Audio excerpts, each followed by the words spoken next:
Lucas, capítulo 3. E aconteceu que, ao ser todo o povo batizado, também o foi Jesus. E estando ele a orar, o céu se abriu. Versículo 21.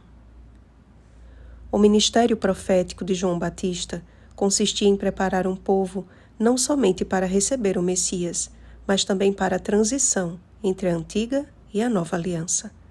O batismo tornou-se o novo símbolo de pertencimento, o início de uma nova vida através da remissão de pecados, a cerimônia que marca o início de uma vida de santificação e relacionamento pessoal com Deus. Sendo Satanás o inimigo de nosso relacionamento com Deus, certamente sua obra consiste em destruir a fé do cristão e levá-lo a pensar que o Senhor não pode aceitá-lo.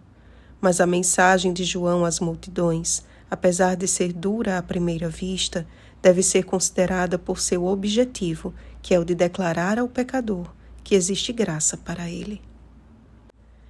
Iniciando com uma lista de todas as autoridades locais da época e encerrando com a genealogia de Jesus, o capítulo de hoje apresenta a diferença entre o governo da terra e o governo do céu.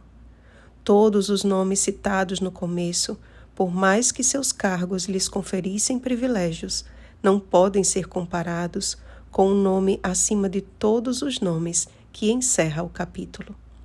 Ao vir a João a palavra de Deus, pregando o batismo de arrependimento para a remissão de pecados, descortinou-se perante o mundo o que já estava previsto desde a sua fundação. Apocalipse capítulo 13, versículo 8. A autoridade maior da Igreja de Deus, o sumo sacerdote, que deveria compadecer-se dos ignorantes e dos que erram, pois também ele mesmo está rodeado de fraquezas, Hebreus capítulo 5, versículo 2, era o primeiro a erguer uma pedra na direção do pecador. Deus conferiu a um andarilho no deserto um poder que a autoridade humana nenhuma poderia superar. Movido pelo Espírito Santo, João Batista chamava o pecado pelo nome, mas ele não apontava os pecados de seus conterrâneos com o fim de puni-los, e sim de corrigi-los e endireitar as suas veredas. Diante das multidões, sua voz clamava em favor daquele que viria após ele, preparando os corações para recebê-lo. Seu discurso era de fácil compreensão diante de todos. Difícil era colocá-lo em prática. Quando as multidões lhe perguntaram: "Que havemos, pois, de fazer?", a sua resposta em resumo foi: pratiquem o amor altruísta. Esta é a fonte dos frutos dignos de arrependimento. Aos publicanos, João disse: sejam honestos. Aos soldados, cumpram sua função com justiça.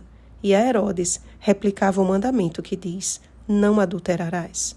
Êxodo capítulo 20, versículo 14. A finalidade de João colocar o dedo na ferida daqueles que o ouviam não era para magoá-los, mas para que os feridos sentissem a dor de quem necessita de cura. Eles estavam prestes a testemunhar o batismo daquele que nem precisava passar por este símbolo, mas que o fez para nos dar o exemplo. Do Filho amado ao Filho de Deus, a genealogia de Jesus Cristo revela que, geração após geração, o homem não pôde criar uma alternativa sequer que fosse capaz de salvar. Somente em Jesus o mundo pôde contemplar a salvação de Deus. Somente ele venceu os grilhões da morte. Aquelas respostas dadas por João ao povo não representavam salvação por obras, mas os frutos da salvação, ou seja, a consequência de quem já foi salvo. Os terríveis resultados da queda do primeiro Adão teriam finalmente a perfeita solução, porque se pela ofensa de um só morreram muitos, muito mais a graça de Deus e o dom pela graça de um só homem, Jesus Cristo, foram abundantes sobre muitos. Romanos capítulo 5, versículo 15. Cabe a nós, portanto, aceitar este dom gratuito de Deus e, batizados com o Espírito Santo, praticar a nossa fé em Cristo, seguindo seus passos. 1 Pedro capítulo 2, versículo 21. Para Deus, não importa qual a função ou o cargo que desempenhamos neste mundo, porque para com Deus não há acepção de pessoas. Romanos capítulo 2, versículo 11.